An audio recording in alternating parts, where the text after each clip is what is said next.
বিদায়ী মার্কিন president Barack ওবামার দুই কন্যাকে খোলা চিঠি পাঠালেন আরেক সাবেক মার্কিন প্রেসিডেন্ট জর্জ বুশের দুই মেয়ে। ডোনাল্ড ট্রাম্পের জয়ের পরে সপরিবারে হোয়াইট হাউস ছাড়ছেন বারাক ওবামা, যার ফলে অনেকটাই পাল্টে যাবে ওবামা পরিবারের জীবনের চালচলন, ঠিক যেভাবে বদলে গিয়েছিল জর্জ বুশের পরিবারের জীবনযাত্রা।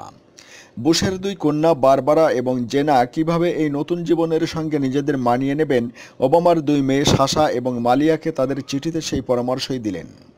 নিজেদের চিঠিতে বুশ কন্যারা লিখেছেন, তোমরা এতদিন দেশের সবচেয়ে গুরুত্বপূর্ণ পরিবারের সদস্য হিসাবে বেড়ে উঠেছ।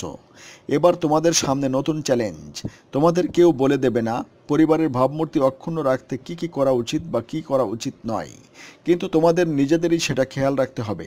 মনে রেখো, কোনো খারাপ কাজ করলে সবসময় সাবেক প্রেসিডেন্টের মেয়ের তকমাটা তোমাদের গায়ে লেগে যাবে, তাতে গোটা দেশের নামই খারাপ হবে। তোমরা নিশ্চয়ই তোমাদের বাবার পরিচয় নিয়ে গর্বিত, তবে বাবার ছায়ার বাইরে বেরিয়ে এসেও দেশের জন্য ভালো কাজ করতে হবে, যাতে তোমাদের বাবাও তোমাদের নিয়ে গর্বিত হতে পারেন। টাইম ম্যাগাজিনে প্রকাশিত এই চিঠিতে বুশ কন্যারা আরও লিখেছেন, তোমরা এবার কলেজে পড়তে যাচ্ছ, সেখানে জীবনটা উপভোগ করো, খোলা মনে পৃথিবী দেখো।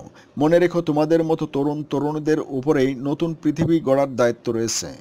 হোয়াইট হাউসে কড়া নিরাপত্তার মধ্যে তোমাদের দিন যাপন করতে হয়েছে, হয়তো অনেক সমালোচনা ও বিদ্রূপও শুনতে হয়েছে। সেসবে কান দিও না, কারণ তোমাদের সম্পর্কে কটু মন্তব্য যারা করেছেন তারা কেউই তোমাদের মতো নিরাপত্তার কড়াকড়ির মধ্যে জীবনযাপন করেননি।